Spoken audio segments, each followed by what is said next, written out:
এখন দেখবেন কার্টুন কৃষকের বুকা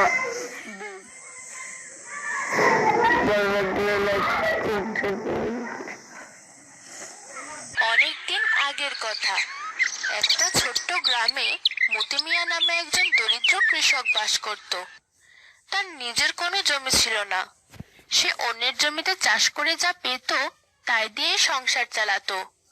রোজ সকালবেলায় তার বউ দুপুরের খাবার একটা গামছায় বেঁধে দিত। কই গো, আমার বেরোনোর সময় হয়ে এলো, তাড়াতাড়ি খাবারটা পট্টিতে বেড়ে দাও। হ্যাঁ, এই তো দিচ্ছি। মতি মিয়া খাবার নিয়ে মাঠে চলে যেত। দুপুরে খাবার খেতে বসে সে ভাবতো, আহারে, আজ যদি আমার টাকা পয়সা থাকতো তবে আর কষ্ট করে পরের জমিতে চাষ করতে হতো না। কি আর করা, গরিবের কপালে সুখ লেখা নেই। কৃষকের বউ ছিল ভীষণ বোকা। সে কোনো কথা পেটে রাখতে পারতো না। কোনো কিছু শুনলে সে আশেপাশে সবার কাছে বলে বেড়াতো, শুনেছ, পাশের বাড়ির রতন মিয়া নাকি আজকে একটা বড় মাছ কিনেছে। তোমায় কে বললো? কেন, রতনের বউই বলল। রতন মিয়া মাছ কিনেছে তা শুনে আমি কি করব? ও হ্যাঁ, তাই তো। না মানে রতনের বউ বলছিল কি না। এভাবেই সে সবার কথা সবাইকে বলে বেড়াতো। প্রতিদিনের মতো সেদিনও মতি মিয়া লাঙল জোয়াল নিয়ে মাঠের উদ্দেশ্যে বেরিয়ে পড়ল।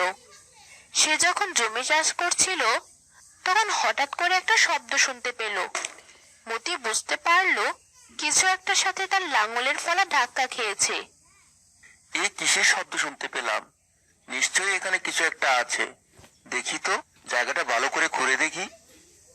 মতি তখন ওই জায়গাটা ভালো করে খুঁড়তে লাগলো। এ কি রে, এই যে দেখছি এক গোড়া মোহর, কিরকম যেন চকচক করছে। বাহ বাহ, আচ্ছা, কেউ আমাকে দেখে নাই তো?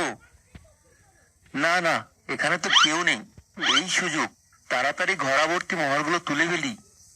মতি তখন মোহরের ঘোড়াটা তুলে ফেললো এবং সেটাকে লুকিয়ে বাড়িতে নিয়ে গেল। ও বউ, কোথায় তুমি? এই যে দেখো কি এনেছি। কি ব্যাপার, এমন ডাকাডাকি শুরু করেছো কেন? আরে একবার এসেই দেখো না কি এনেছি, তোমার চোখ কপালে উঠে যাবে। ও মা, এই যে দেখছি এক ঘোড়া মোহর। হ্যাঁ হ্যাঁ, আজকে রূপলাল বাবুর জমিতে চাষ করতে গিয়েছিলাম, সেখান থেকে এই ঘোড়াটা উঠলো। তোমায় কেউ দেখে ফেলেনি তো? আরে না, আমি লুকিয়ে নিয়ে এসেছি। আরে কি আনন্দ, এবারে আমরা বড়লোক হয়ে যাব। আমরা এটাকে কোথাও লুকিয়ে রাখি, তারপর আস্তে আস্তে খরচ করব। কোথায় লুকিয়ে রাখা যায় বলো তো? পাশের বাসার ভাবির কাছে রেখে আসি। আরে দূর, কি যে বলো, একজন জানলে গায়ের সমস্ত লোক জেনে যাবে, পরে এই মোহরগুলো আমরা হারাবো। তাহলে কি করবে শুনি? এক কাজ করি, আমাদের ঘরের মেঝের মাটি খুঁড়ে নিচে রেখে দিই। হ্যাঁ হ্যাঁ, তাই করো। মতি আর তার বউ মিলে তখন নিজেদের ঘরের মেঝের মাটি খুঁড়ে মোহরের ঘোড়াটা তার মধ্যে খুব যত্নে রেখে দিল। এই শোনো, তুমি কিন্তু এই কথাগুলো কাউকে বলবে না, বললেই কিন্তু আমরা ধরা পড়ে যাব। কখনো না, এই আমি তোমাকে ছুঁয়ে কথা দিচ্ছি, আমি মোহরগুলোর কথা কাউকে বলবো না। পরের দিন ভোরবেলা মতি আবার লাঙল জোয়াল নিয়ে মাঠের উদ্দেশ্যে বেরিয়ে পড়ল। মতির বউ যখন পানি আনতে নদীর পাড়ে গেল তখন সে দেখতে পেল তার ভাসুরের বউ সেখানে পানি নিতে এসেছে। ভাবিকে দেখে সে আর কথা চেপে রাখতে পারলো না। ভাবি, শুনছো? তোমাকে একটা কথা বলি, কাউকে বলো না কিন্তু। কাল না আমার স্বামী রূপলাল বাবুর জমিতে কাজ করতে গিয়ে এক ঘোড়া মোহর পেয়েছি, সেটা আমরা লুকিয়ে রেখেছি। এখন আমরা বড়লোক হয়ে যাব। বলো কি, কত মোহর হবে তাতে? অনেক মোহর, এই ধরো 1000। তোমায় বিশ্বাস করে কথাটা বললাম, তুমি কিন্তু কথাটা কাউকে বলো না। আরে না, আমি কি কাউকে বলতে পারি? মোহরের কথা শুনে ভাবির চোখ কপালে উঠে গেল। সে দ্রুত বাড়ি গিয়ে তার স্বামীকে সবকিছু খুলে বলল। কি বললে? মতি এত মোহর পেয়েছে? ঠিক আছে, আমি আজই মতির সাথে এ বিষয়ে আলাপ করব।